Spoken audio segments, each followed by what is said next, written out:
the city. All right, well, once again, welcome everyone. Thank you for being here.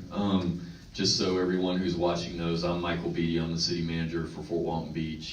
Want to welcome the council members and the mayor for being here, all the staff members, and then Quint and his team for being here. Public, thank you for coming. This is a very important step in our history. But today's session is the second session for our strategic planning process for 2019. We had a great start last time, and today's session will continue that conversation.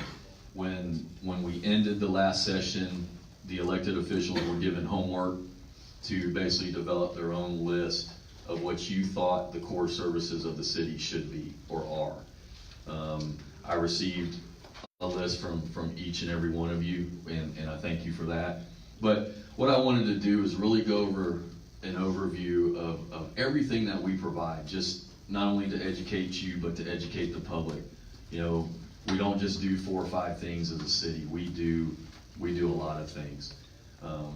Staff, the leadership team, we've sat down a couple times since January to really get to a point where we're developing our own list of what we think are core services, so we can see if we can marry those lists together eventually. But what we did is we, as a leadership team, sat down in January and really just brainstormed everything that the city does. We came up with, I think, over 100 different services, whether both internal and external. You know, it's not just police, it's not just fire, it's not just HR. There are a lot of services underneath each of those umbrellas. So what I wanted to do is give each department director a couple minutes to just really tell you everything they do in their departments, so you have a full understanding of everything we do. So these lists were developed during our conversation, and I'll let each of the department heads go through and really highlight what they do. First on the list is financial services, and Brandy Ferris is our finance director, so I'll turn it over to Brandy. Okay, thank you. So basically, the financial services department, we handle every financial issue that happens in the city. Some of those include accounting and auditing, the financial statements. We do budgeting. We have an internal purchasing department. That's a central department that handles all of the purchasing for the city.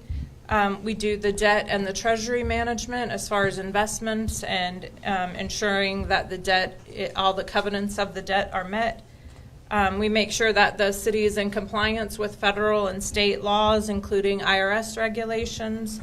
We do all of the reporting, grant management, and we also handle the utility billing and the inventory for the utility department. Out of curiosity, what total, when you look at your budget, your expenses, what are your expenses to do what you're doing, your cost? Our total is just right under $1 million. So your staffing and all Yes. that, it's about $1 million? Yes. Okay, thanks. How many employees? I have 17 employees. Okay, thanks. And council, feel free to ask any questions as we move down. And unfortunately, I didn't put it in this order, so you're just going to have to pass the mic. Next up is police. So, yeah. No problem.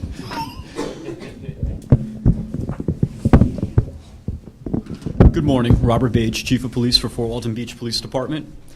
And we provide a myriad of services in addition to just first responder services, which most people are familiar with the police department. We do traffic crash investigations. We do all our own investigations, ranging from the smallest crime to the largest crime. So a homicide would be investigated by the Fort Walton Beach Police Department. Any type of robbery, theft, domestic. We also supply support services in domestic. So we do some advocacy work for domestic violence victims. We refer people to shelters. We try to identify shelter space, safe space for them. Traffic enforcement is another thing that we do. We do work a lot with MAD, so we'll do DUI checkpoints from time to time. Community policing and our CRA officers, which is funded from the CRA, do a lot of the community outreach and community policing for us. We do mental health. We do Baker Acts. We try to some diversion programs. We try to identify people, work with different nonprofits to steer people maybe to the proper places to get help. We do various types of social services and outreach. We do a Citizens Police Academy, which is coming up in May. So if anybody hasn't signed up for our Citizens Police Academy, we're still taking applications for our Citizens Police Academy, and it's a really good time to get an insight on why and how the police actually do stuff. So if you see something on the news or on TV, you'll have an understanding of why certain things took place. Crime prevention, we have an officer that goes around and helps out with crime prevention. They'll go to a business or to a residential property. They can do a security survey for you. They can give you tips to say your hedges are high, you may want to put a light here, a deadbolt lock is better than just a standard lock. So they'll give you some tips to properly secure your property. We also do elderly affairs. We try to check up on people that are maybe of age to make sure that everything is still good, and that a lot of times the only contact they may have is from the police department. So we try to reach out as much as we can. We do training. We do a lot of in-house training for our own officers where we don't have to send them out to other places for training. So training is a big component. In addition to the frontline or operational services that you see from the police department, we also have a big back office or administrative thing to keep the police department running. So we have a full array of administrative services, communications, records management, internal affairs. We do crime analyst work to try and intelligent-led policing to identify hotspots in the area or where we can best put our patrol personnel. So we do a full caveat of services from the police department, and we're looking to constantly improve on the services that we can offer and try to do more community outreach from the police department.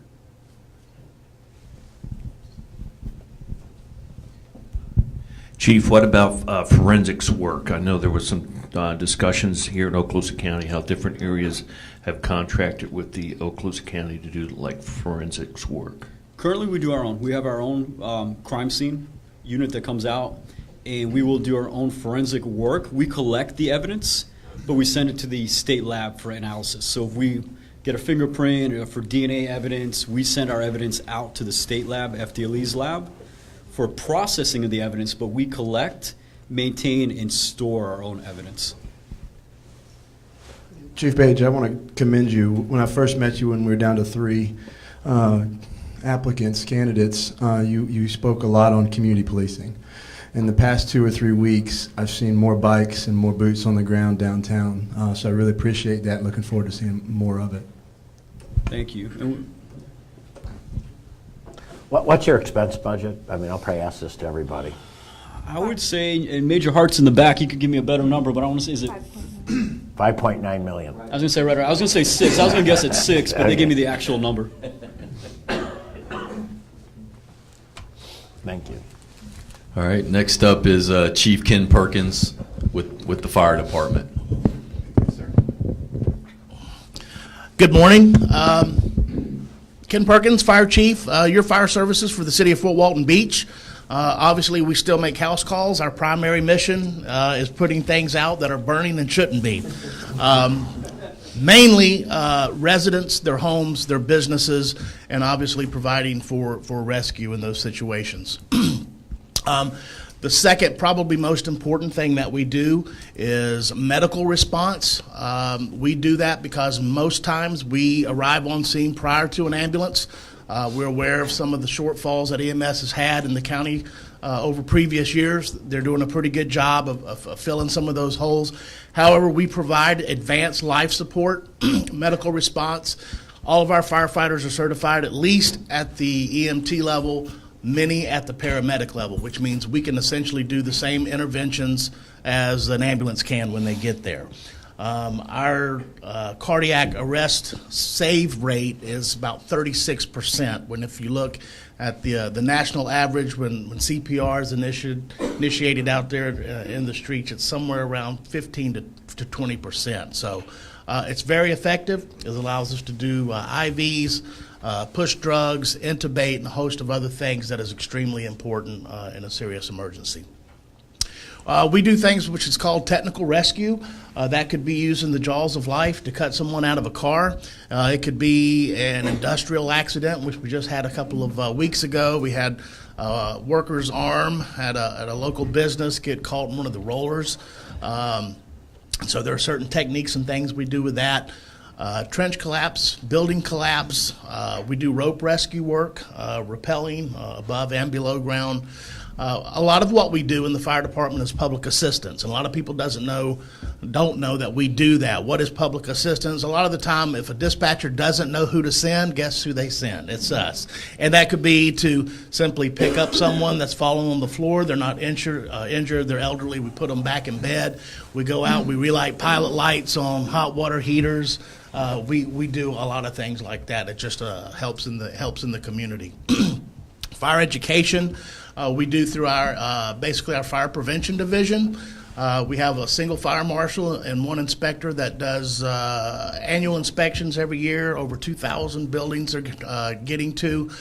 Plus, they must do site inspection to make sure when a new commercial building's being built that we have access, we have the right water supply, and that they review the plans also to make sure any fixed protection systems are done in compliance with the fire prevention code. We do a lot of hydrant checks, maintenance from the water supply. We go out and we do what we call pre-fire planning in the community. Also, we go into the businesses, not to do an inspection, but to familiarize ourselves with the building. So at 2 o'clock in the morning, we know who to call, what kind of processes you may have going on in the building, where the shutoffs are, things of this nature for the utilities. We do hazmat response. Some of you that have been around a while know that we used to have a special operations unit here in Okaloosa County. That since has been disbanded. Ocean City Wright continues to do a much modified version of that. But in the city of Fort Walton Beach, all firefighters are required to be at the operations level, but many hold the technician level. So if we have one of our chlorine tanks leak at one of our wells, we have some truck turnover on 98 with methyl ethyl bad stuff or whatever, we can handle those situations. A big part of what we've been trying to do and enhance over the last couple of years is emergency management. The fire department is also in charge of coordinating that. It is a tremendous amount of work and planning.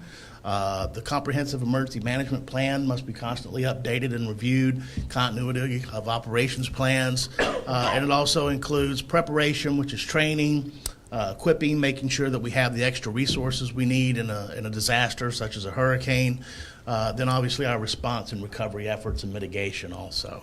So we stay busy. Chief, I admire what y'all do. I always have. The question I have is, has the fire department considered, like the police do with the community policing, of some interaction with the community outside of emergencies? Yes. To get the community involved with the fire department? Yeah, absolutely. One of the things that we love to do is to interact with the community, and we do that occasionally. We go into the churches. Fire prevention week and month is basically in October, and we try to get into the schools. We have a very large open house that we do every year to interact with the community. Unfortunately, to be extremely proactive and to do that fire education and outreach continually, we don't have the personnel to do that right now. Like I said, we have a fire marshal and one inspector. We're doing what we legislatively have to do, but as far as being able to get into the businesses, doing a lot of fire extinguisher training with the kids outside of Fire Prevention Week, we're not doing as much as that as we'd like to. And they're about a $4.9 million department. Yes. Chief, I'm involved with the Okaloosa EOC during the hurricanes with the Red Cross. Right. Does the fire department have representatives on those emergency response desks? Yes, Okay. yes, we do. We actually have basically someone that wears two hats up there 24 hours a day.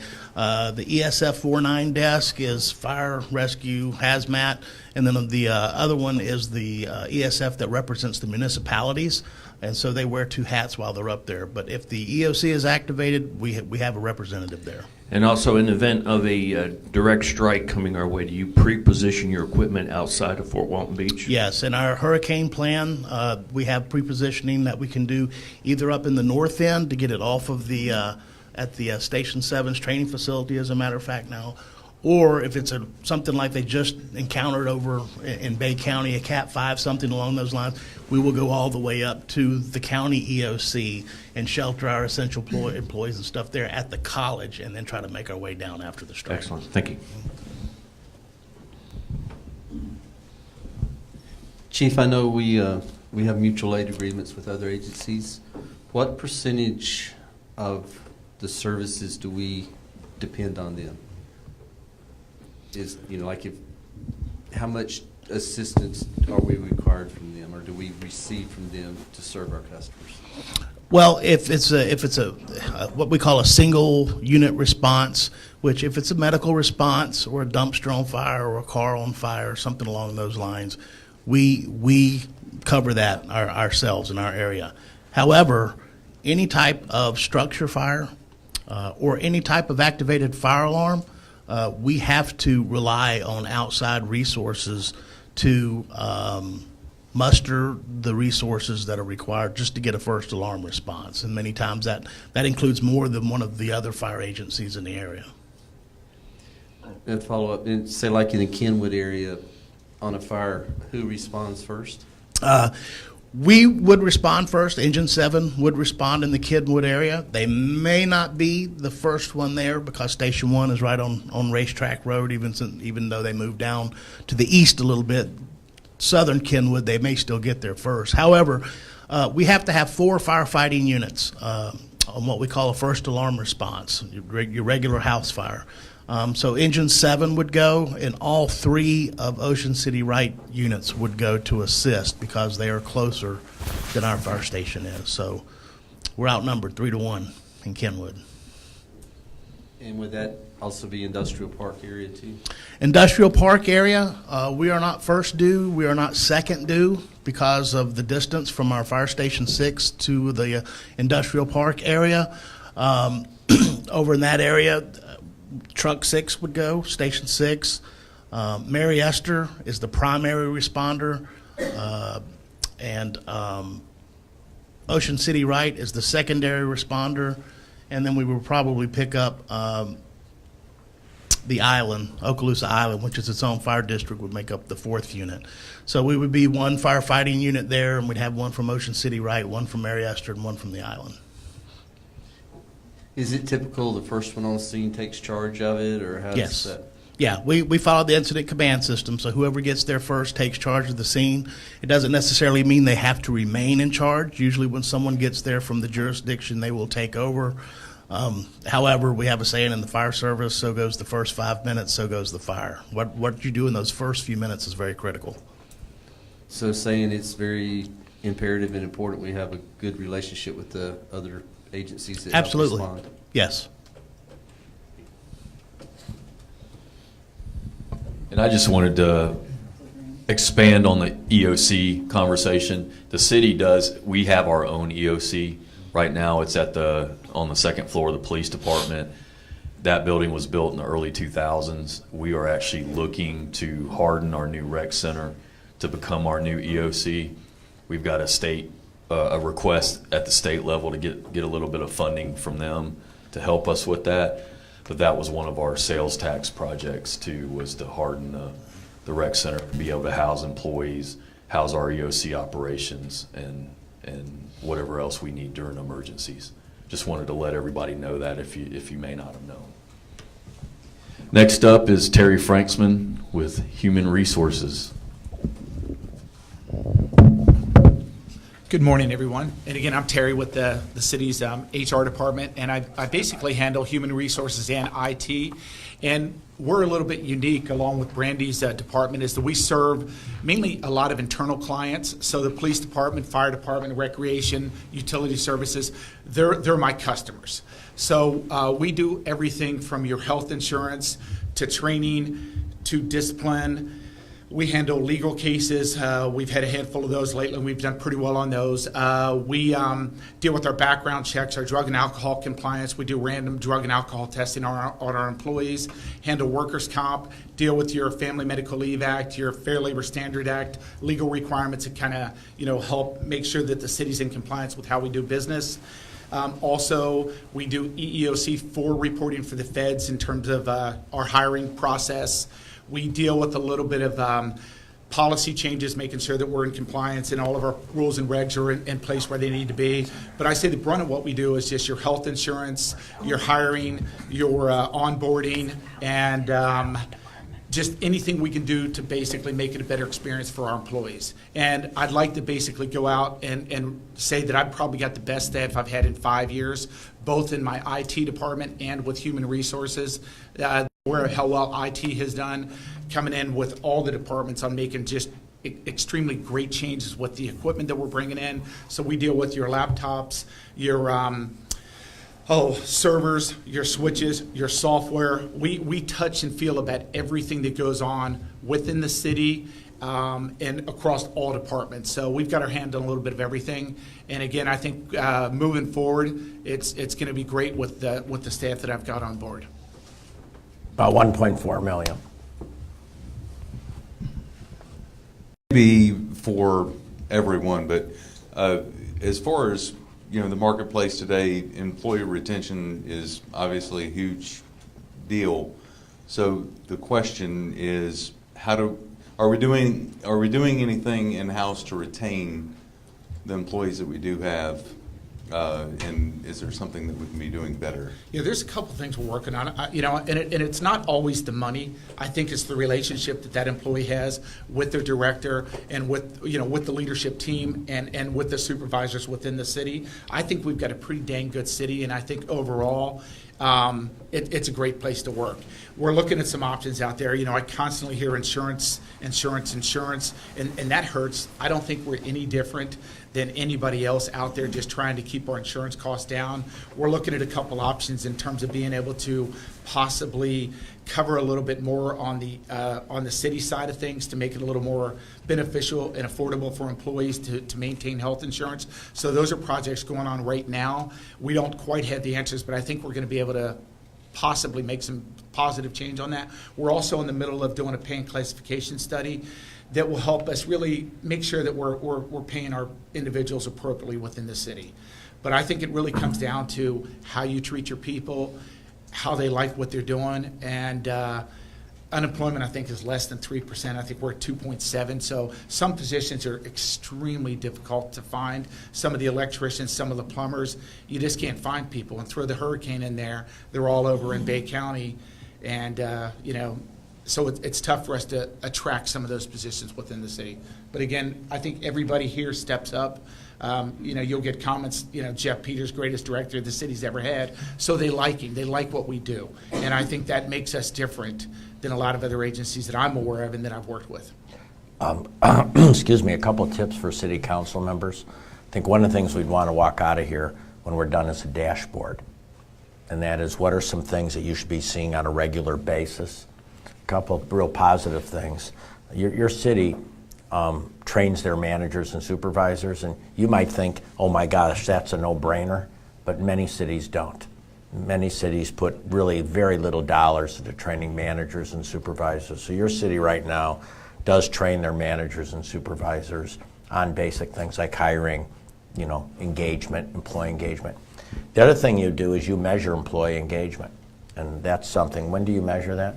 We usually put it out January, and then we get our feedback in, so we'll follow up with the employees. And I think that would be a great workshop. I think every January the city council should have a workshop, not just to hear at a city council meeting, hey, here's our employee engagement, but to really get deep into it, because everybody says people are our most important asset, but how much time do we spend talking about people?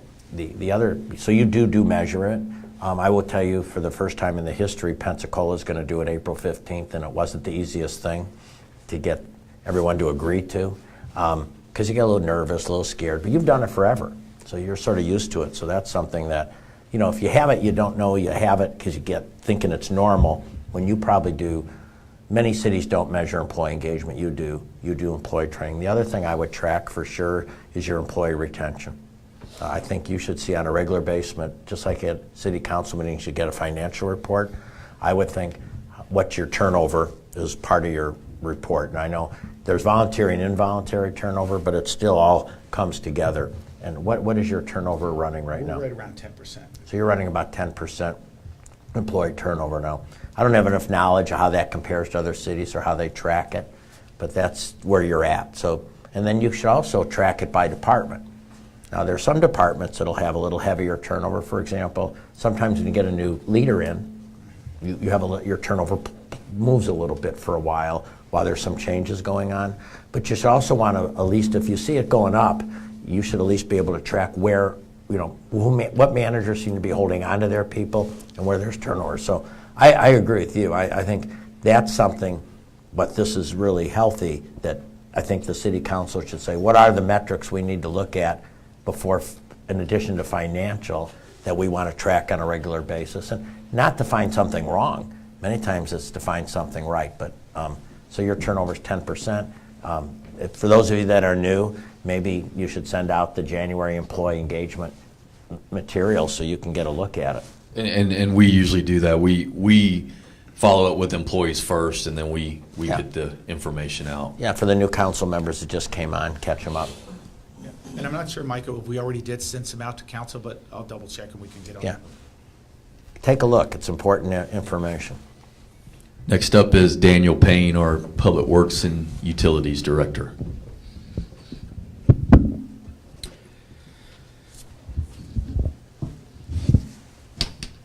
Daniel Payne, as mentioned, Public Works and Utility Services Director.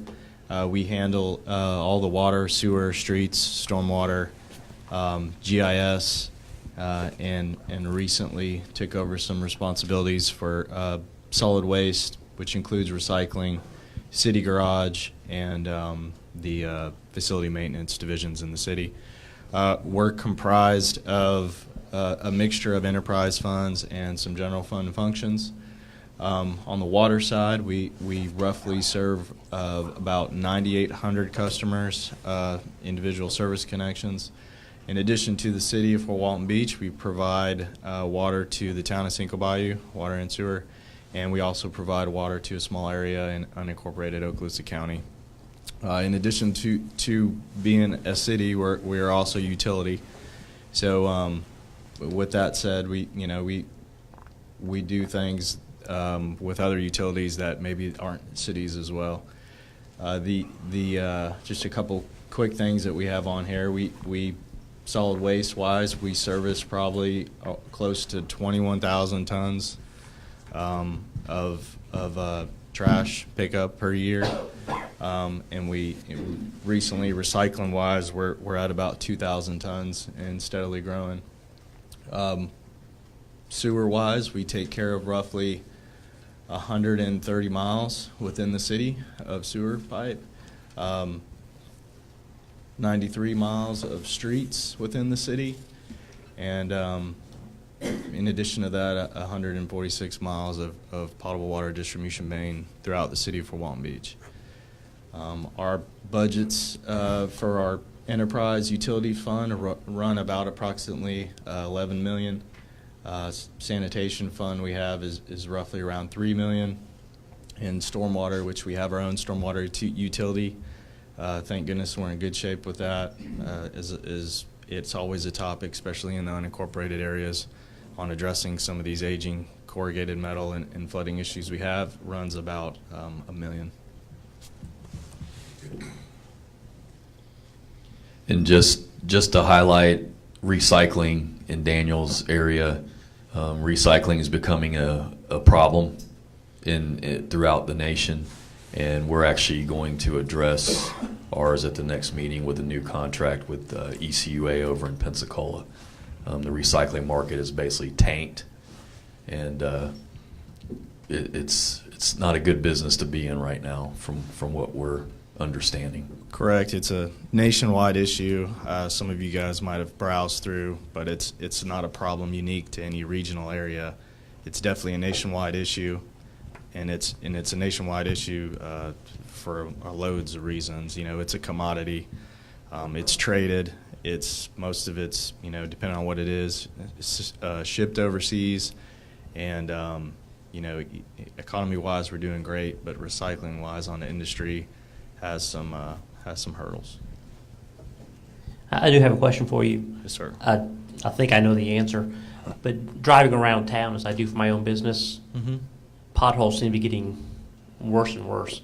Street sinking and that kind of thing. Is that stormwater collapsing like you was talking about, the old corrugated piping? And is it becoming more prevalent, or is it just, I know that we're aging. Right. There's no solution there, but. So within the city, most of the, say probably if you could read it, and this isn't factual based, just personal experience, about say 7 out of every 10 are related to a utility that's underneath there, whether it be communications line going through something that we didn't know was there that shows its face 5 years after it was done, 10 years after it's done in some cases, or aging areas underneath the concrete. Maybe installation techniques have changed over the last 50 years. Everything now is the focus is on watertight situations. So without getting too technical, most of the times it's a utility that's in there. We do have a process set up. I think web-based. You can report a pothole on the. We stay away from sinkhole because sinkhole means a whole entirely different thing. But web-based, you can report a pothole. We keep a running list. We do our own asphalt work, so we drive to pick up asphalt. On certain days to take care of it. We keep a running list. They're always welcome to call the utilities field office at 833-9613. And we keep a running one and going. And usually priority goes to those open large cuts at some point in time, but they definitely do get them taken care of if they're reported and we know about them.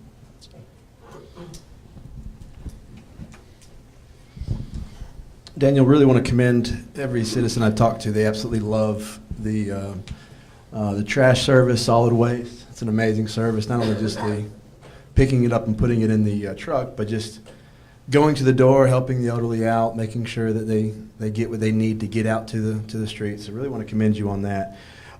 You just said something I think really hit the nail on the head. If the public reports it, meaning the potholes, I really would like to see what we can do a better job as far as messaging, getting that out so that we can support you on making sure you are aware of the potholes or of the sidewalks or of those beautification things that Councilman Moran brought up that are getting worse. I think it's because a lot of it is just the bell might not be ringing and to get to your attention yet, because I know if it gets to your attention, you're on it. So what we can do a better job of messaging to get it to Bob Reddy, to get it to Susan Moss, get it to those people so they know where to go on Twitter, where to go on the internet, where to go so that they can report that to your department. Because I know when your department gets it, y'all are on it. So that would be great to see. All right, thank you, Daniel. Pass it to Jeff. Jeff Peters, our Recreation Cultural Services Director. Yes, as Michael said, I'm Jeff Peters, Recreation Director. This is, I think, my 14th year here. I've seen our department grow in that 14 years. I know when the city was originally, neighborhoods were being built, years and years and years ago. The goal of the city was to put a park in every neighborhood. We do have 23 parks, 26 actually. There's a couple of vacant areas that are called parks, so a total of 26 parks in the city. A lot of you look at recreation and you see the kids and the adults out playing. We do have over 2,500 people playing in recreational sports, the basketball, baseball, football, softball, soccer. We've just got going on 4 years, a state-of-the-art recreation center.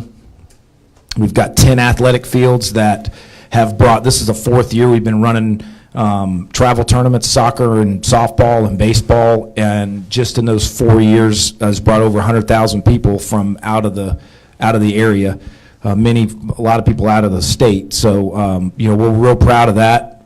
We continue to increase those numbers each year, and the more our facility is becoming real popular. So it's bringing more and more people to the area.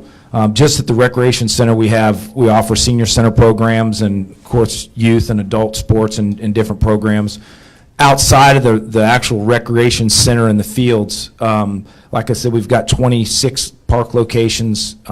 We just partnered in the last year and a half with USTA at the Fort Walton Beach Tennis Complex. That facility was a topic in strategic planning a few years ago, was to do something with the tennis center. And if you haven't been by there lately, it's in great shape, and the operation now with USTA is going to be even better and better as we go along. Moving along, we do have library, full-service library downtown. We've got the Heritage Park and Cultural Center in the Recreation Department, in the buildings that they have, and the Heritage Park and Cultural Center is, and you'll notice in the with the TDC and the different, that's one of the top tourist attractions in the area. 2 cemeteries. Sometimes people don't really know what's all in recreation. You kind of think it's the softball and baseballs rolling around, but we do have 2 cemeteries, the one on Beale and Memorial, and the one on it's Brooks Cemetery, which is over there on Shell. All of the right-of-way maintenance we have in the city, all the edges of the streets, the medians, we're responsible for all that, all the grass in the city. We take care of that. Of course, our parks maintenance field locations, we have athletic fields here at City Hall. We've got behind Home Depot our is city property. We've got the athletic complex, Ferry Park. So all those fields and parks our guys take care of. Special events, as you know, we run the concerts in the park. We do the 4th of July and many different other special events at the landing. As you know, that we're real close to getting the RFP out for the renovation of the landing, which is real exciting in the city, with a new stage out by the water and a complete renovation of the landing, which is going to be a really, really nice addition to the city. As you can see up there, we have child care programs, which is through the recreation facility as well. The auditorium is ours. But we have about 70 full-time equivalent employees, and some of those are at our golf course. We have a 36-hole full-service golf course out there on Lewis Turner. In the last 3 to 4 years, the revenues has strongly increased. We're pretty much at close to a break-even point there. We're $35,000 up this year than we were last year, and we had a good year last year, so the golf course is in great shape. The recreation budget's about $6 million, and we bring in about a little over $3 million in revenues, so it's about a net of about a $3 million department.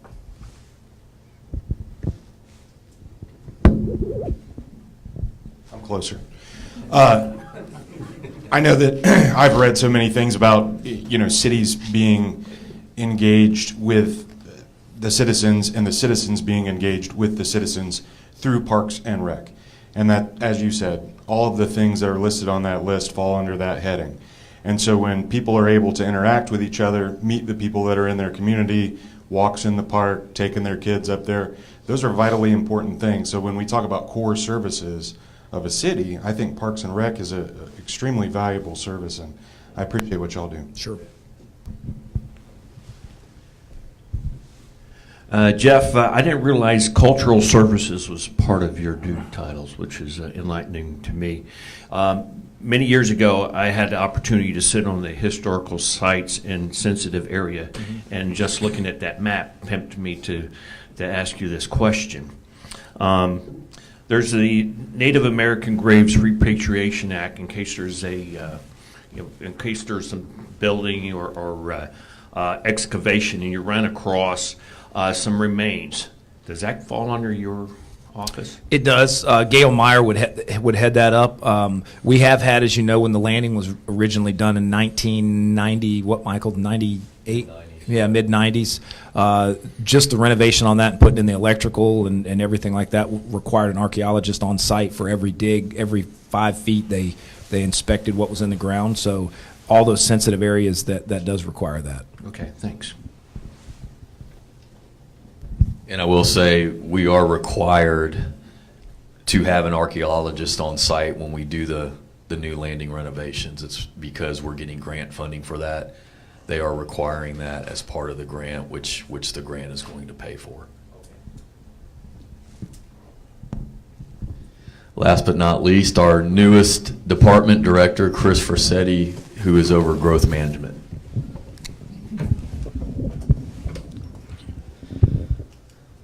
Hi, as Michael said, my name is Chris Rossetti. I'm the Growth Management Director here at the city.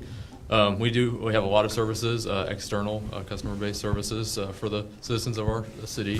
One of the biggest things we do is our building division, which oversees and enforces the Florida Building Code, and is statutorily required. We have a building official that oversees the issuance of all building permits and building inspections. We permit everything from small sheds, fences, to single-family homes, multi-family homes, apartments, to multi-story, 3, 4, plus story hotels and condos in the city. Within that, we also, our building official works as the floodplain administrator, so we, our member, participate in the National Flood Insurance Program that gives the ability for residents, all the residents in the city, to have flood insurance offered, federally provided flood insurance. We also, our member of the city participates in the community rating system, which has, by being a member of that, it's not required, but it also is a federal program, provides flood insurance discounts. So anyone that has flood insurance, because the city participates and has annual requirements and standards to be maintained, we can provide flood insurance discounts to all of the members, everyone that participates with flood insurance in the city. We also have planning and zoning, which has everything from processing planning applications, whether it's annexation of properties, rezonings, combining or splitting properties through subdivision plats. We also, under planning and zoning, issue and renew all business tax receipts. Every business within the city is required to have a business tax receipt, so annually we have to maintain and process renewals for 2,000 plus businesses in the city. And also within planning and zoning, we participate within the Transportation Planning Organization. A member of our staff attends their meetings regularly with the Transportation Committee to be involved with the long range and short and long range transportation planning in the city. We also have the Code Enforcement Division, so all the code enforcement, that we have 2 code enforcement officers that drive around the city and also take response emails and calls from the public, looking at everything from grass height to dilapidated buildings, unsafe structures, derelict or abandoned vehicles. It's all handled within our department. And we also have an online reporting tool that the public can submit anonymously or not to allow the opportunity to keep our city looking clean and beautiful. So we also have and administer the Community Development Block Grant, which is a HUD program. It's a federal program that the city participates in, and each year annually we receive about $120,000 from HUD for that program, and we have various projects and programs and other organizations, partner organizations, nonprofit organizations, like One Hopeful Place. We've had various projects in recent years. The Homelessness and Housing Alliance has worked with projects, Head Start, so we work with them each year through an application process period that's currently open, and we prepare an annual plan that's prepared and taken to council each summer and submitted to HUD each August. So we and fulfill the projects annually with that. We also administer and update the community redevelopment area plan and the CRA, which is what we've been currently working on over the last year, is updating our CRA plan, which we try to do every 5 years. We've had various projects and funding that comes from that. With our funding sources, since we have a variety of funds, our building department division has a separate building fund that they are required to maintain, as an entity that they can spend what they take in. Our planning and code enforcement come from the general fund. The CRA fund is tax increment financing that is collected from the properties within those boundaries annually. And we also have the CDBG allocation, which is a federal program that we receive federal funding for. So. And about 1.4 million. Chris, does your department have any goals, and I'm sure they have goals, but goals specifically relating towards increasing our revenue? So Really, in the last 6, 7+ years, we back in 2011-12, we updated the Land Development Code and CRA plan at that time to really focus on the economic development. We brought in some CRA grant programs to help bring in businesses and improve properties. We've looked at it from being as economically friendly to businesses, to the community, to encourage people to come here to open businesses, to bring in new construction, bring in that revenue, increase property, increase the property base, property tax base. That was the next question. How are we planning on increasing revenue? So, I mean, you're an engineer. So right now we don't really have a clear, tangible, this is what we want to increase by X amount. We haven't had a specific standard. No. Okay. Good place to get to, though. Mhm. Okay, For thank sure. you.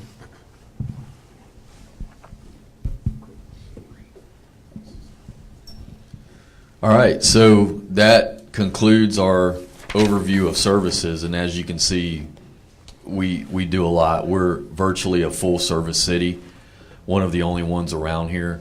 The only service I think we've given up since I've been here was wastewater treatment, and we actually allow the county, we partner with the county to do that now, but we virtually provide every other service you can think of. I can't think of another city around here that does that. We don't contract anything out. All of this is done in-house. And so we're close to 300 FTEs. And really, we've had conversations in the past of potentially cutting services, but every time that happens, council decides not to. They're proud to be a full-service city. And so, however, as we said the first session, all of this costs money, and costs aren't going down. So we wanted to give you kind of an idea of everything that the city does, which leads into the kind of the meat of where we want to be. Core services, really, that's what does the city have to provide to its citizens? What are the basic services we need to provide to citizens? Why is a city a city? That's really where the question that we need to ask. I asked each of you to submit your list. We purposely didn't give you any information to help you because we wanted to kind of get your You made it pretty unbiased. tough. Yeah. It's hard. Yeah.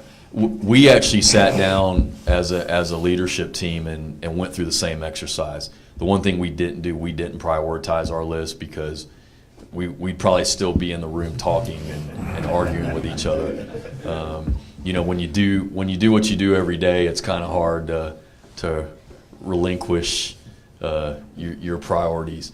So we came up with 9 from a leadership team perspective, and you can see them here. Now, some of them are combined, like public safety. I think as we move along in the discussion, police and fire need to be separated. I don't think we need to keep them together. Utilities, streets and stormwater, solid waste, development services, finance, HR, which are both really internal services, right-of-way maintenance, which includes beautification and recreation. 7 of the 9 with the asterisks by them, we considered those are the services that are required to provide the basic needs to our citizens. Right-of-way maintenance and recreation, we think they're core services, but those are more quality of life type of services. So leads into what y'all submitted as part of your homework assignment. I just did I know Quint's going to go into this deeper, but I just kind of consolidated the list, generalized it. These are the main items that you as a body came up with, and they're very similar to what the leadership team came up with. Public safety, these are not in any particular order either. Public safety, utilities, streets, stormwater, parks and recreation, facilities and fleet maintenance, the recreation amenities like golf course, museum, library, financial stability. So we are very much on the same page. Now it's a matter of breaking it down even further and coming up with that list. So wanted to put this up there just to remind you what our mission and vision statements are and our core values. And now I will turn it over to Quint. Thank you. Can I have that? Well, congratulations, those of you that got elected, I think. And John, nice having you here. I think you bring that institutional knowledge, and still being here is really important. I think one of the challenges when you have change is you lose too much institutional knowledge. So to have too much turnover too fast and not have it used. So I appreciate you taking time to still be here. I took a lot of notes, and I don't think anyone, and today's is where it's going to get a little more confusing. You know, the first day is sort of slim, then you get much wider today, but it'll all come back. And I don't think anyone is saying in here, and I'm not hearing Mike say, we shouldn't do every core services, shouldn't do recreation. But the question is then what goes under recreation? Does a cemetery go under recreation? You know, does it or doesn't it? Is a golf course part of recreation? Many cities don't run golf courses, you do. You've been very fortunate because yours seems to be close to break even, but many of them are not. Many of them are not. Doesn't mean you don't do it. So I don't think anybody is saying in here, don't do things. But I think as we move along, within those cores, we're going to have to make at least some prioritization. And I'm getting a little echo here, aren't I? You want me to grab the handheld and turn this off? You're okay. Keep going. I'll work on it. Okay. So it's interesting. I wrote a couple things. You're very lucky, first of all, that your local option sales tax, you got another 10 years.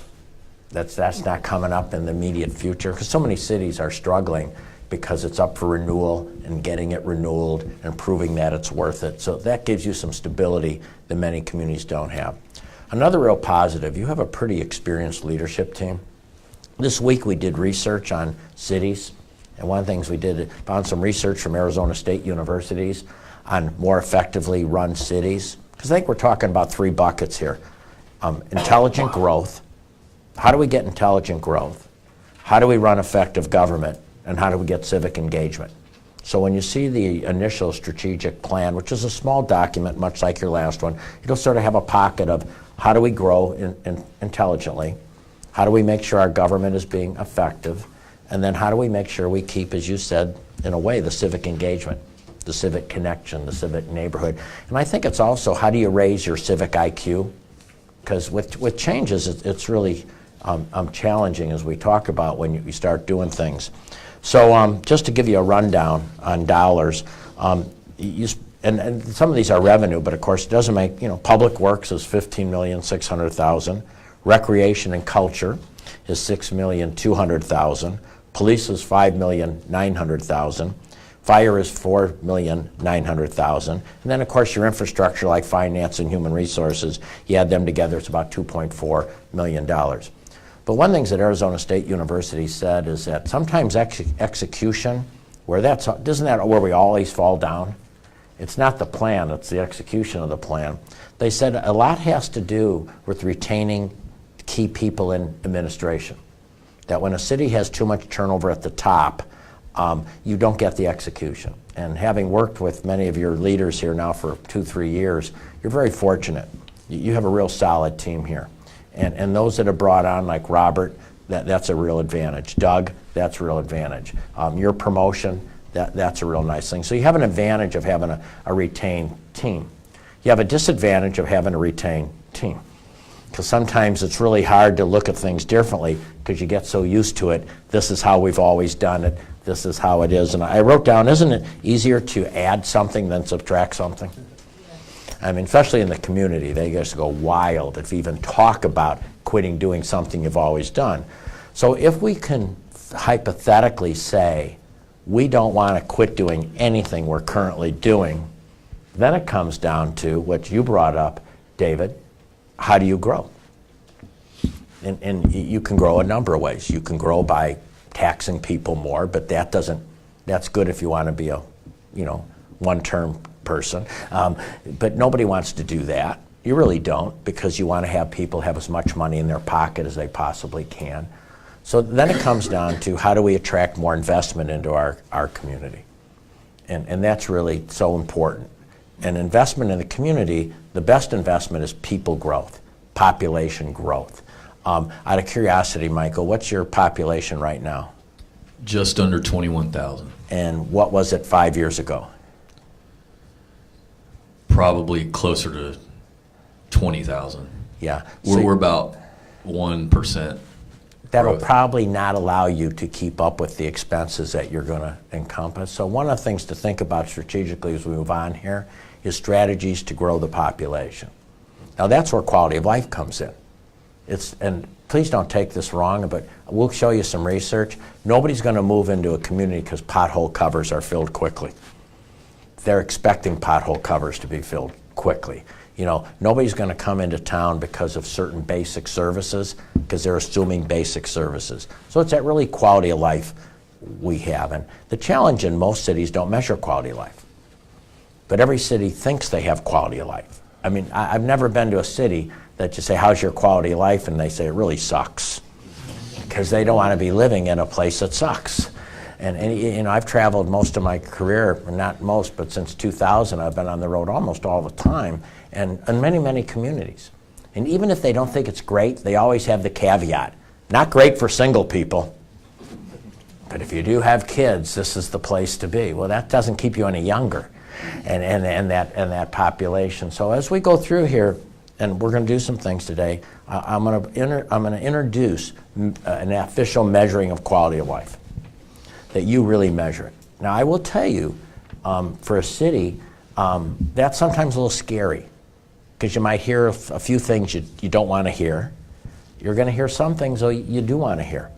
And sometimes, I don't know about you, but if you ever do research, if the research tells me what I want to hear, I consider it valid, reliable data. If it doesn't tell me what I want to hear, I consider it unreliable, invalid data. If ever I've hopped on a scale and it measures me light, I've never questioned the scale. If it measures me heavy, I think it's got to be recalibrated here. I think it's a tile floor. I think it's on carpet, you know, something like that. So I wrote that up. So our categories are intelligent growth, effective government, and effective government comes down to benchmarking. So how do we, for a community of 22,000, with the population we serve, have the right amount of police, the right amount of fire, the right amount of public works? How do we compare to other effective and efficient departments? I think it's a key measurement. Do we attract and retain talent? And I think you work on that, you talk about that, but that's key. And it's going to get more expensive all the time with the labor market's moving, sort of like the construction market is moving, MG. I mean, we have people yelling through the fence trying to hire people, right? I don't know if you go through that here, but truly they go to construction sites and are yelling, and you're told now, if you're not ready for that subcontractor, it might be a while before we can get that subcontractor back. So we're going through one of those periods we all go through. And I think when you look at, you have some potential opportunities, and the potential opportunities I wrote down, you've got this Commerce Park you've talked about. That's going to take some possible funding, right? And will it work? Will you attract, everybody wants to attract manufacturing. If you want to, we have something called the Bluffs in Pensacola. They spent a whole ton of money getting prepared in 2016, and they're going to attract 10 businesses that were going to create 15,000 employees, and currently we have 0, because the market sort of changes. So you have to really look at that. It sounds good, but I think that research of is it possible, not wrong or right. You've got the downtown plan. You've got to put some numbers to that. You know, is it going to grow? It's no sense, and I'm talking just bluntly, it's no sense spending a ton of money redoing your downtown if it's not going to raise your population. Because your strategy to me has to be, how do we get more people living in our Fort Walton Beach area? Because that's going to create your tax structure. Because otherwise you have to make the lousy decisions. Most of you are all in business. We're either going to grow or we're going to shrink. And I think every one of us would rather grow than cut expenses. Because those are the two options we have here. So I think it's real important. So as I go through your core services, we're not saying cut anything. We're just saying, though, if you want to grow, you're going to have to figure out how to get more revenue streams coming into the city, more tax dollars come into the city to handle the growth. And that's what we're saying, which means population. Which the other option I have, and when we did our study, when I was writing my book, the study that found out is the controlling of property is vital. because if you don't control certain pieces of property, you absolutely stop your growth. And I just talking to a city, I'm going to be in it next week, and they've got a big empty hotel downtown and a big empty building downtown that's owned by somebody private. And they know to get it, they're going to have to overpay. And gosh forbid, they don't want to pay this person, so they don't want this person to make more than they should make. But the other challenge is not to overpay and be held hostage and not be able to grow. And I'm not saying you have that, and I'm not saying you should be in the purchasing of property as a full-time business. But we found when we looked at Asheville and Greenville, they were very strategic on getting key pieces of property, even if they never do anything on it, but make sure it's the right development on it. And you've got some property probably right behind here, some older property that you could look at acquiring and do some planning on and so on. So that's sort of, let me see, where did I put that? There we go. So that's sort of it. So anyway, I'm really looking forward to today, and I think I get too excited. I got like too much stuff. But like I said, even though we said 3 sessions, if it's 4, if it's 5, we're a capped dollar amount. I'm just excited for what you're doing. I have Rachel here, who's over professional development for the Institute. Anna and Dottie are here really to observe as we go to other communities. And I just really like what Fort Walton Beach is doing. I think you're doing so many right things. It's sort of taking a city from good to great, and that's hard. You know, research shows it's easier to go from bad to great, because when you're good, you don't have the push on you to get better, because you're already pretty good unless there's an emergency. So, our last visit, we did a strategic plan overview, which talked about things that you talked about, fixing the tennis center, getting better parking at the Jet Center. And that was some of the things that was in your last plan. We talked about measurement. We're going to talk about that again today, because I think if we can walk out of here, in whether it's 1 session, 2 sessions, 3 sessions, 4, with a dashboard that the city council can look at on a regular basis to say, are we moving in the right way? Are we staying even? Are we moving the wrong way? Now, some things, Nathan, will be reported on maybe once a year, like employee engagement results. But some things might be reported on every month, like employee turnover. You know, permitting. How many new permits are we getting? Are we tracking where we're at? You know, those types of things you want to track, because if you do it, it makes it easier for Michael, because this is what we agree are the core services and most important. So we want to talk about measurement, and we talked about change. And we won't talk about change much because we did that last time.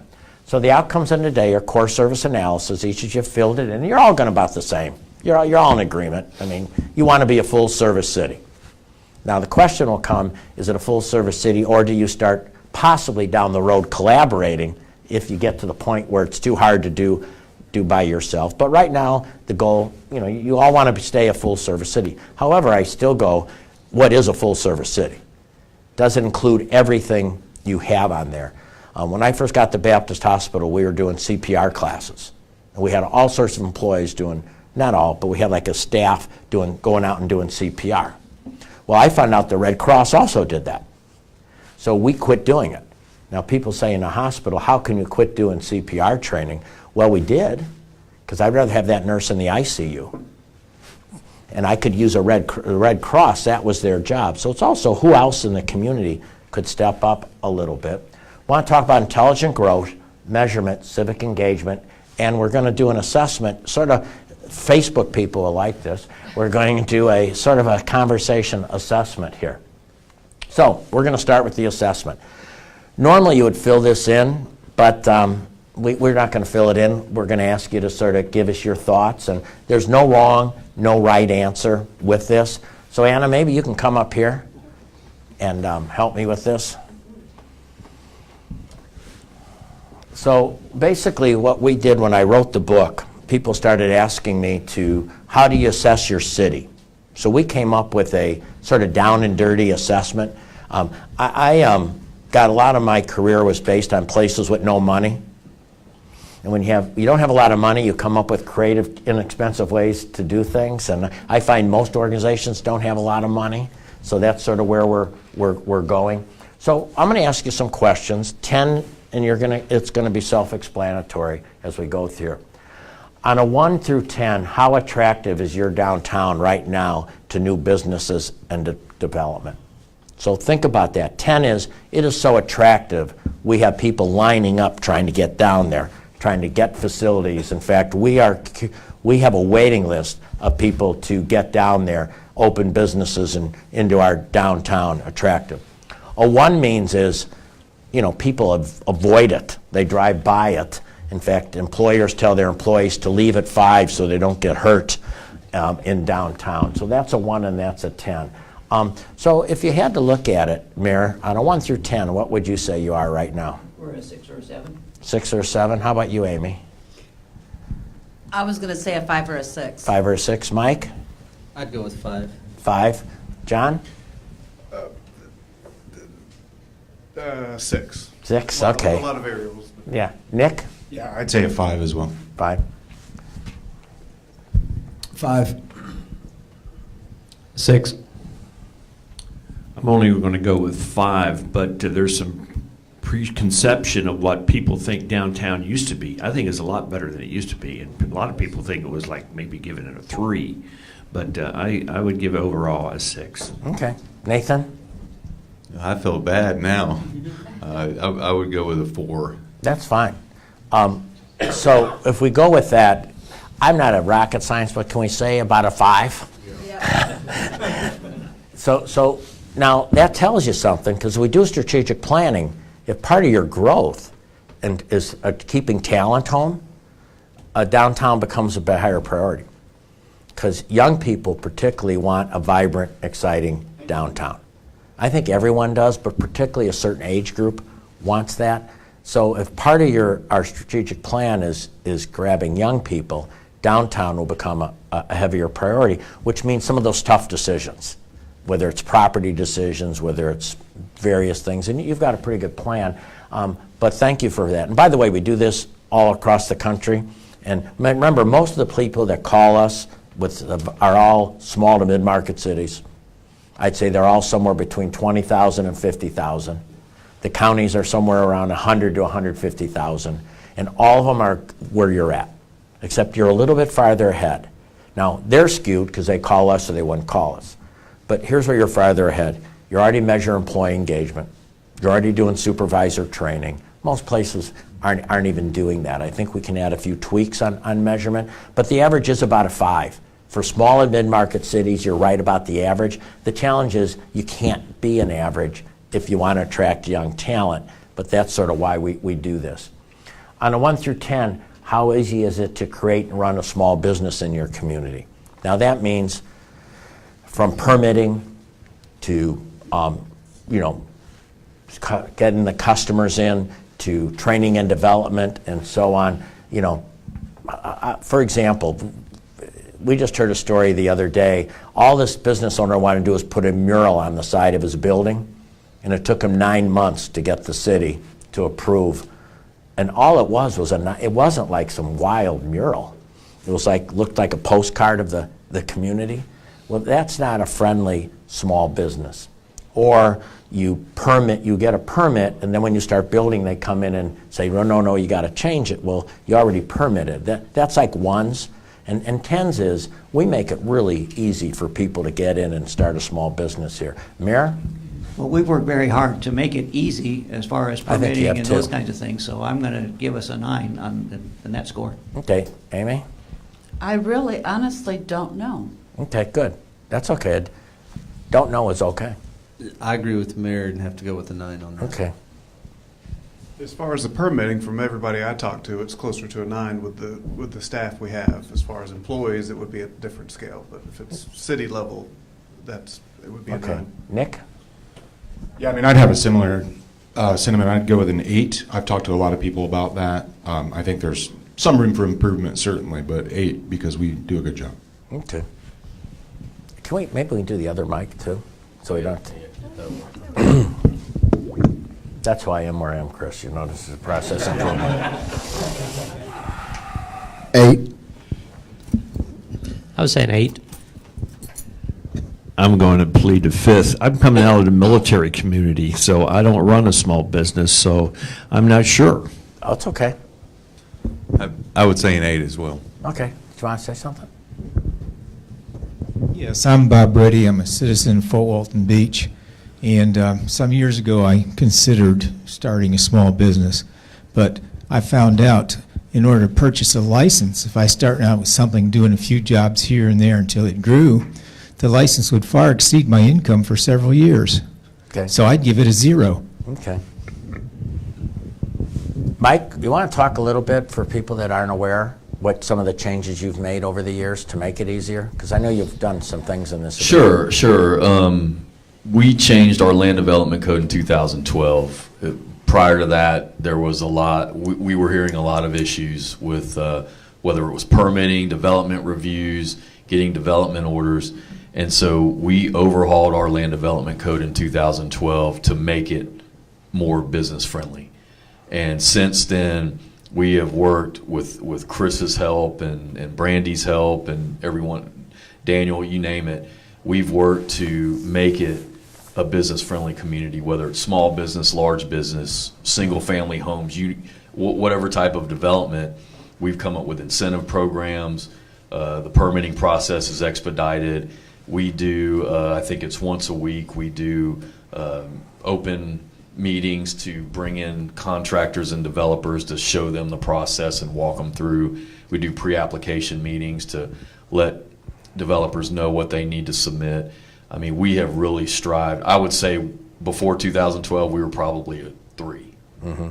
Now, I would agree with council's assessment. We're 8, 9. Yeah, you're about an 8.4 community, your point of 0. But I think too, if you like this assessment, this is something you could actually do in your community. Palatka actually had the local newspaper do it for the whole community. So if this is something you want to take as a city council and go wider, you could do this to get other people's opinions besides your own. But I think we can hit it with the quality of life too.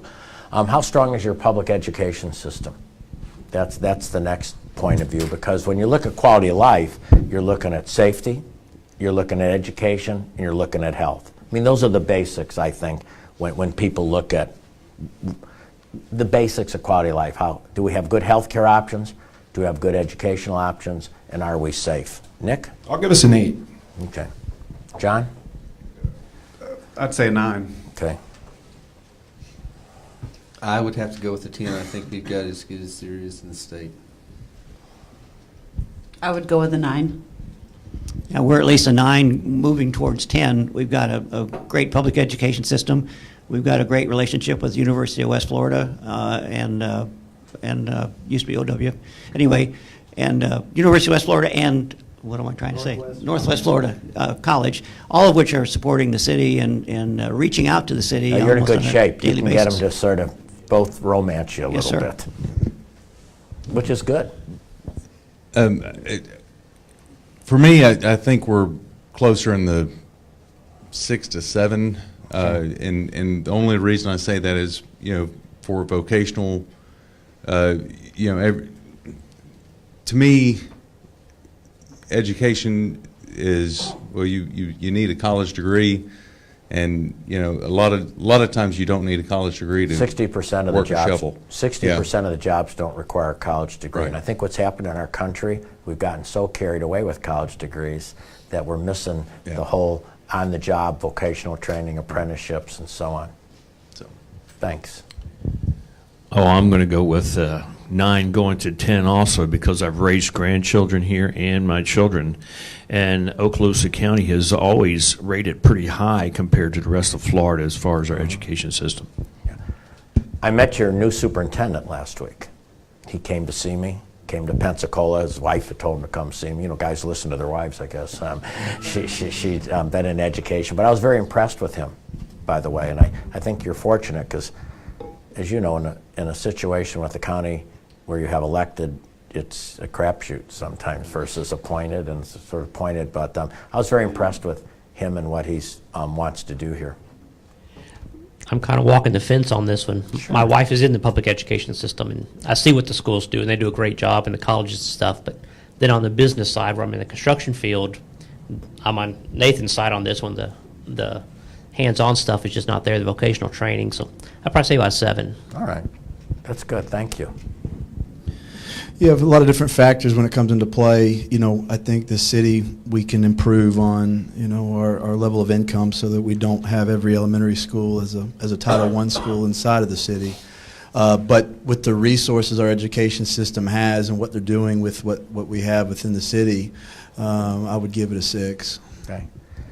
Thanks. So what I would get into here is we can say public education, general education, probably an 8 or above. That's other things, vocational workforce training, a little bit lower. However, I will say to you, compared to other cities, again, you're probably in better shape. It's not a red flag, huge, we've got to fix it right now issue compared to possibly the first part we talked about, the downtown. How likely is a small business owner to receive training and development? So this is just training and development.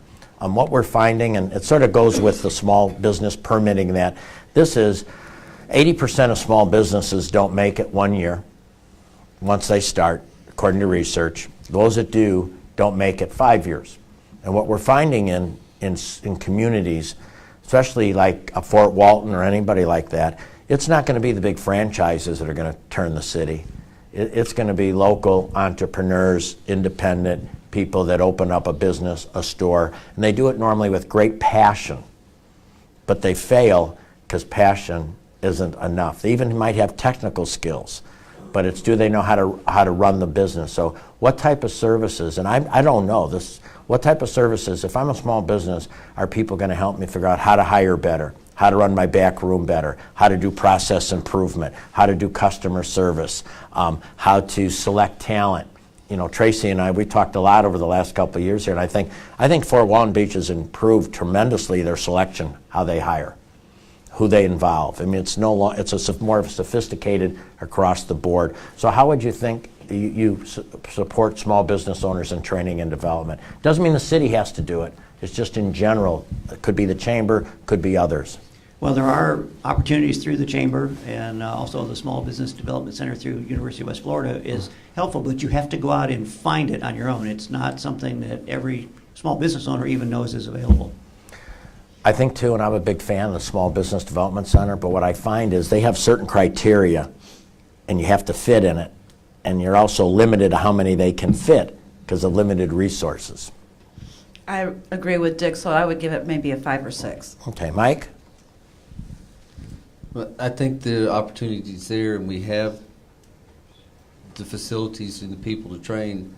They just don't know it, don't ask for it. So I think we've really far behind on the education of telling people we have it. I would have to say maybe even a 2. Yeah, I think what happens, Mike, in communities, even if you have it, sometimes people don't even know they need it. They just sort of think it, and sort of you don't know what you don't know. John? I know on a small business level, we've tried to reach out to entities to try to help us expand our employee base, and it's very, very difficult. So I've been unable to find anybody that really can help in that area. So Okay. I would say 4. This is important because this is going to be needed to support your downtown strategy, if you have a downtown strategy. I've owned a small business for a little over 8 years now. And Congratulations. You Yeah. beat the odds. So I beat those odds, apparently.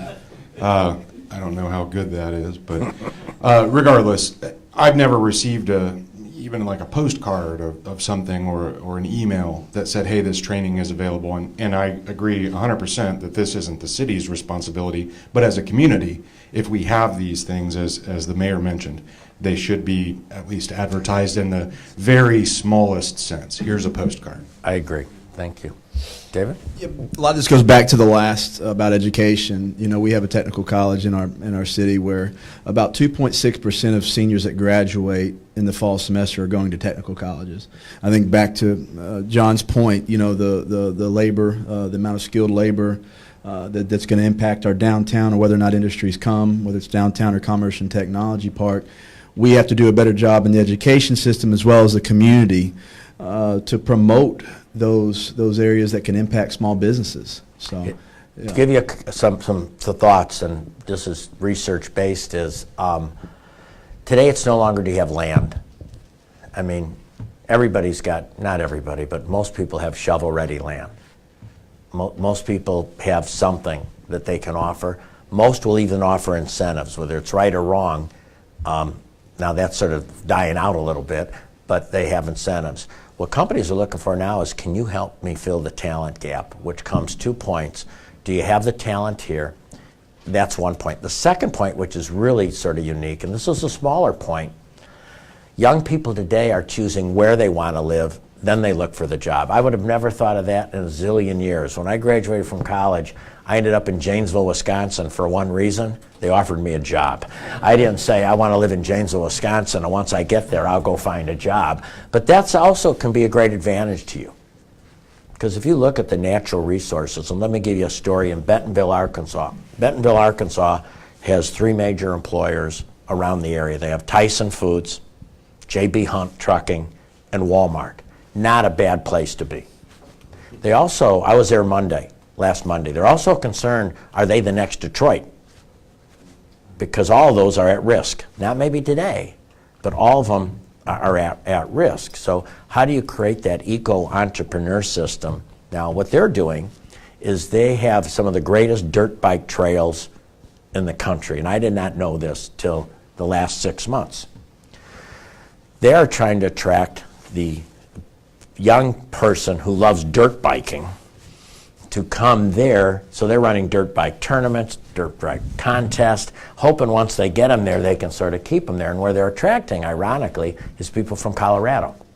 They seem to be Colorado sort of a dirt bike type place, but they can't dirt bike certain times of the year because it's snowy.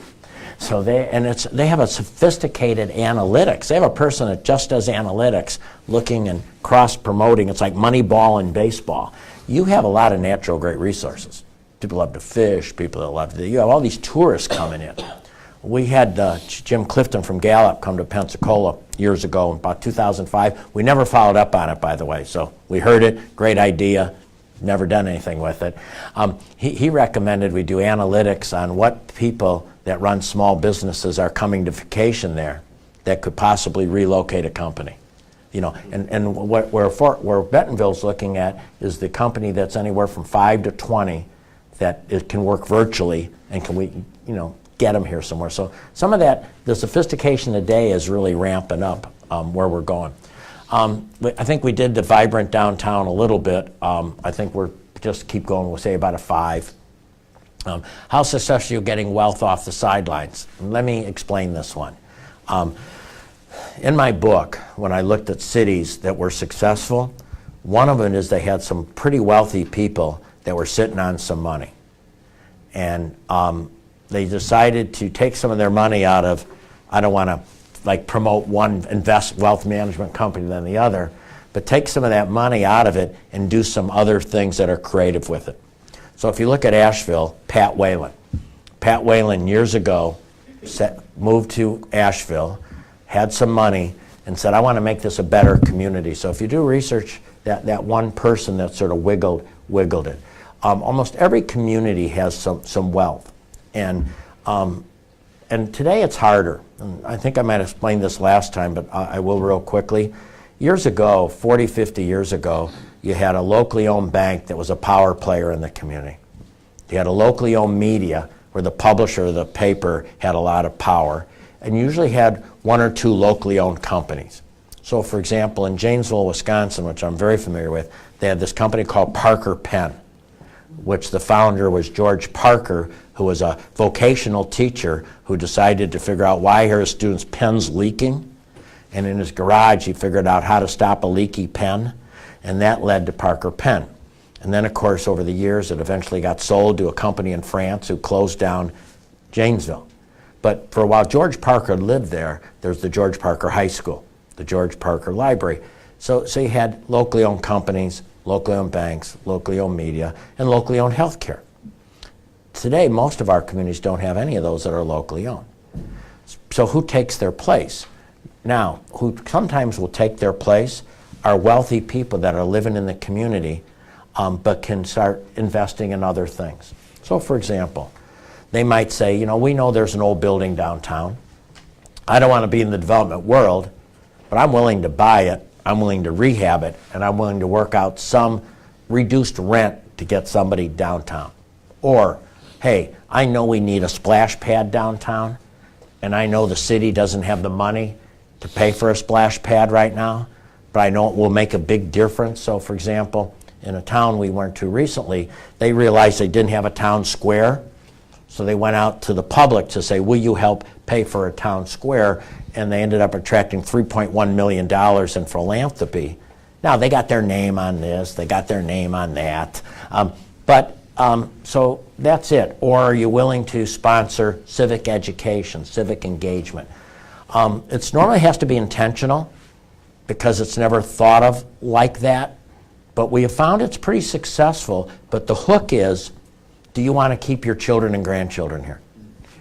That's the hook. It's not we want a splash pad. Do you want to keep your children and grandchildren here? Do you want to attract your grandchildren or your children back? That means we need a better community, more quality life, vibrant. So that's what I mean. So currently, when you look at the community, I know this is a sensitive question, is there a strategy or approach to get some of the wealthier people to be part of investing in some of your strategies so it's not completely dependent on tax dollars? Nick? I'd say a 4, just because I know that a lot of the major stakeholders in property and money in our community have had poor experiences with previous inclinations of city staff, like just maybe 20 years ago. Sure. 15 years ago. And so 50 years ago. Yeah, absolutely. And so, that plays a huge part of it. So 4. John? I would agree with 4, although with more recent times, Mr. Peters was able to reach out to the community and really get some help with the recreation facility. So. Right. I would have to go with a 5 because I think we have made progress, but Good. we have quite a ways to go still. I'm in agreement. I'd say 4 or 5. Yeah, we're starting to move the needle in a positive direction. So I think 4 or 5. Agree, 4. My only example is looking at what Jay Odom is doing in Fort Walton Beach. So there is people who have assets that are starting to get involved in the city, so I'll give that a 4. Yeah, I think the trend over the past couple of years is swinging upward, so I'd go with a 5. Cool. Thank you. It's really pleasant to hear everyone say kind of the same thing, because it was my feelings as well. Previous administrations or previous times, 50 years ago, 10 years ago, 20 years ago, a lot of the major stakeholders in the community were disgruntled, but I think whether it's Jeff's relationship with other stakeholders, different people coming in, really pouring in, that needle is definitely shifting in the right direction. I think I want to go back to commending Chief Page. A lot of the citizens that I talked to, the timing of pouring in taxpayers' dollars to the downtown and the revitalization of the landing, the amphitheater, splash pad, those kind of things. A lot of their concerns are we preparing it for a vagrant's bathtub, splash pad, those kind of things, or are we doing all we can to preserve that? And I'm very excited. That's why I wanted to touch on that a little bit more on. We're doing these things to create those. It's so much more than a splash pad. It's instead of driving to Niceville and Destin Commons, families and a culture of kitty branding, getting them here. And so That's good. it's heading in the right direction. Because it's heading in the right direction. It's interesting you say that, because I remember the first time I went through Destin Commons, I thought the coolest part were all the kids running around that splash stuff. And because they're trying to create a place. I think this is good, because I think what we're showing here is those are important things. Because if we're going to take where you're talking about population, it's going to be quality of life. And the other mistake that places make, like Fort Walton, you get so hung up trying to make it great for tourists, that's not the answer. The answer is you make it great for the people that actually live here, and then the tourist will come. And I think people make mistakes of going after spending money for the tourists, not realizing that if you make the quality of life better here. In fact, in Missouri, they started taking money that was spent trying to attract companies into Missouri or Indiana. They took that same money and said, why don't we give it to the local communities to figure out how to improve the quality of life in their community, and that'll raise tourism. 1 to 10, how proficient, and we're almost done, we'll take a break, how proficient is your community at measuring, tracking, reporting outcomes and results, making objective decisions based on them? So the numbers, how well are you tracking, for example, how many kids from Okaloosa County go to college and end up coming back to Okaloosa County? The employee turnover we talked about, how we measure, some of the things we've talked about, a dashboard. So how familiar do you think the City Council is in measuring and tracking and reporting outcomes? I don't know. Good answer, I know. No, it's good. I went to therapy to learn how to say I don't know. I did. I don't know that we've tracked it at all. It's kind of a gut feel, but I don't think we have any substantial data that we can rely on. My answer again is I don't know on this one. Yeah, if the information's there, I haven't been privy to it. I don't know either. I'm saving you up. Let's see. Therapy, 150, 150, 150, 150, 150. I'll go with the popular answer as well. David? Since we were asking for a number, can I go with a 1? Yeah, sure. I have to go with the I don't know either. Okay. Especially being new to the council, I don't know. But that's what's so neat. When we're done with the strategic plan, we want to be able to know. So one of the challenges to Michael, and one thing I love about Michael, he doesn't say, don't talk about this, don't do this. He wants to be pushed. He wants the city to be pushed. One of the things we want to come up with is a metric dashboard, not everything, but some things that you can look at and say, we're moving in the right direction, we're sort of stuck, or we're moving backwards. And you're going to go. It's never going to be perfect. You're going to have times when crime rate goes up a little bit. Well, then you can say, hey, what are we doing? Well, maybe we need to do some things. Maybe it's training. Maybe it's staffing. Things like that we're tracking. Hey, we're really doing well. I would not have written my book if I didn't have numbers, because it's just be anecdotal. Once I knew that our assessed property value downtown had gone up almost 25%, now it's at 34%, then that gave you something to write about. The fact that downtown investment in the last 5 years has gone up 67% means people are pumping money into the community. That's good stuff, but we got to track it. We found, here's our bad number. I'll give you our bad number. Our number for kids that are in Escambia County that go to college and come back is 17%. Now, let me give you what it should be. If you want to have a great city, it's 35%. So we're at 17. So that's an area that we've got to keep getting better in and working in. Now, I would say probably 5 years ago it was way less than 17. So we're trending in the right direction, but we have a long way to go for our community. And I think we face the same thing in Pensacola you face. We don't have these big companies where young people can walk into. No. So they've got to walk in, they've got to almost be on. That's why entrepreneurship is so important. That's why startups is so important, because we don't have those outside of, military, which really isn't like having a Microsoft or a big company they could walk into. Go ahead, Dave. Yeah, I just want to touch on what you said about Michael and his leadership on getting these things exposed so that we can make progress. Mm-hmm. I really love that statistic that you just brought up, so that as we create this dashboard, I think it was kind of a unanimous head shake and things like that when you talked about the amount of kids who leave college and come back here. Our goal is at 35%, because a byproduct of that is so much of the families will be here. They'll be raising generations to be here. So thank you for sharing that, as well as Michael, thank you for your leadership on, hearing these things, whether it was the unanimous ones that we had or we don't know.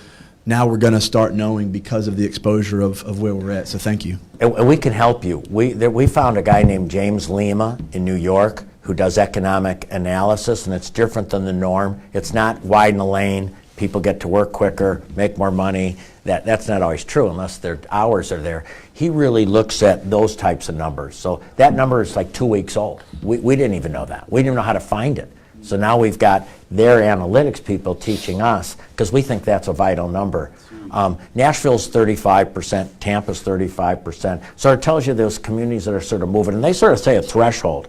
Now, I don't know if small mid-market can be a 35 player, but you certainly want to get as high as you can possibly get. And measure it.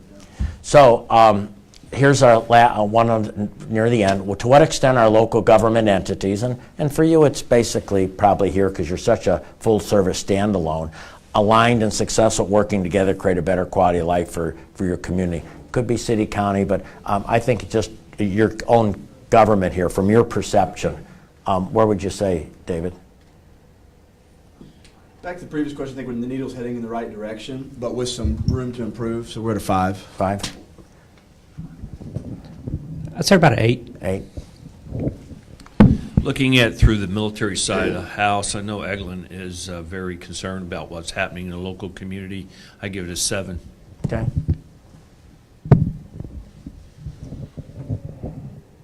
I will go with a 7 as well.